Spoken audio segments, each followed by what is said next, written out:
Coba deh bayangin, mungkin nggak sih satu orang sendirian bisa ngebangun bisnis yang nilainya miliaran? Nah, hari ini kita bakal bedah tuntas gimana aturan main bisnis udah berubah total. Sesuatu yang dulu kayaknya mustahil, sekarang jadi kenyataan baru yang bisa dijangkau siapa aja. Kita mulai dengan pertanyaan yang agak provokatif ya.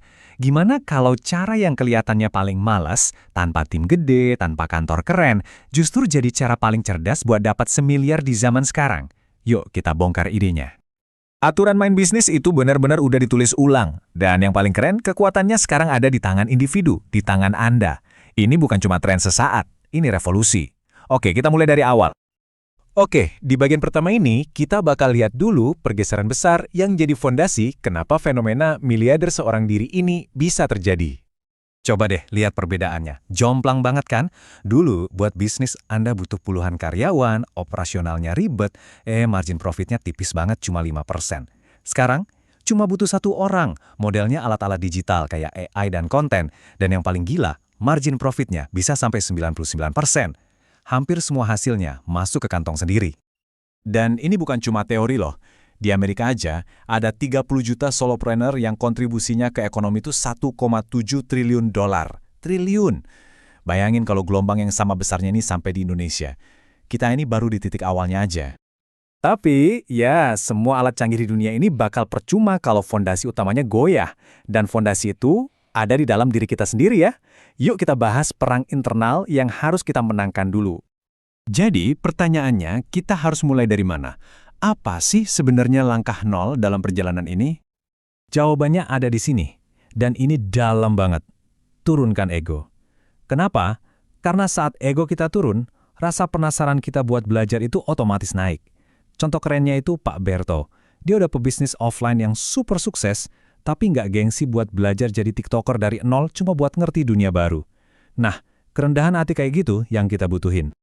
Jadi, sebelum mikirin strategi bisnis yang jelimat, ada dua pertarungan yang wajib, kudu, harus dimenangkan dulu. Satu, lawan ego dalam diri. Dua, lawan lingkungan pertemanan yang isinya cuma ngeluh dan negatif.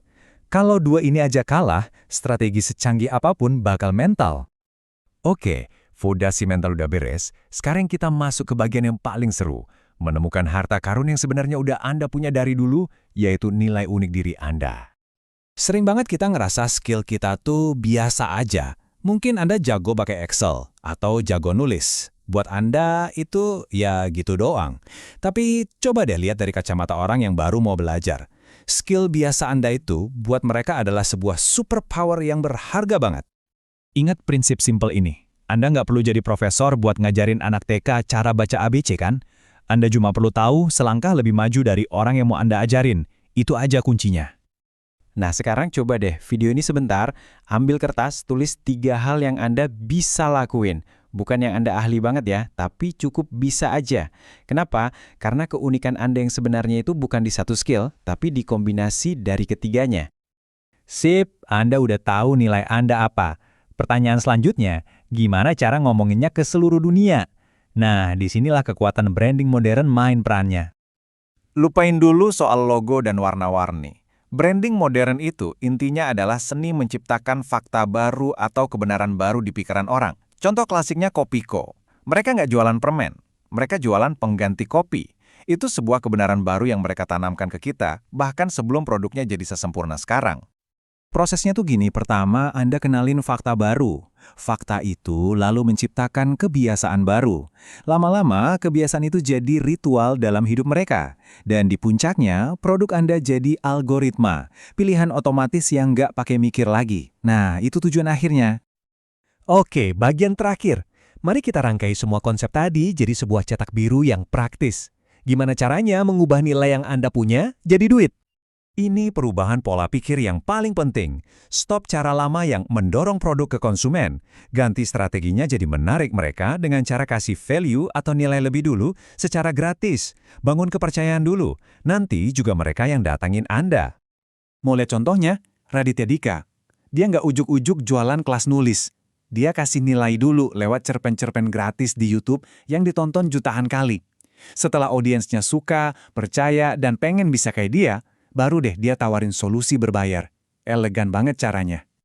Jadi, rencana aksi buat Anda sebenarnya simpel. Mulai aja dokumentasiin apa yang Anda kerjain sehari-hari. Bagikan pengetahuan itu jadi konten buat bantu orang. Terus yang paling krusial, dengerin masalah mereka. Dari situlah nanti ide produk digital dengan profit tinggi bakal muncul dengan sendirinya. Sebenarnya, setiap hari hidup Anda itu udah menciptakan nilai dari skill yang Anda pakai di kerjaan sampai masalah yang berhasil Anda selesaikan. Jadi pertanyaannya sekarang bukan lagi apakah saya punya nilai, tapi apakah Anda siap untuk mulai menangkap nilai itu?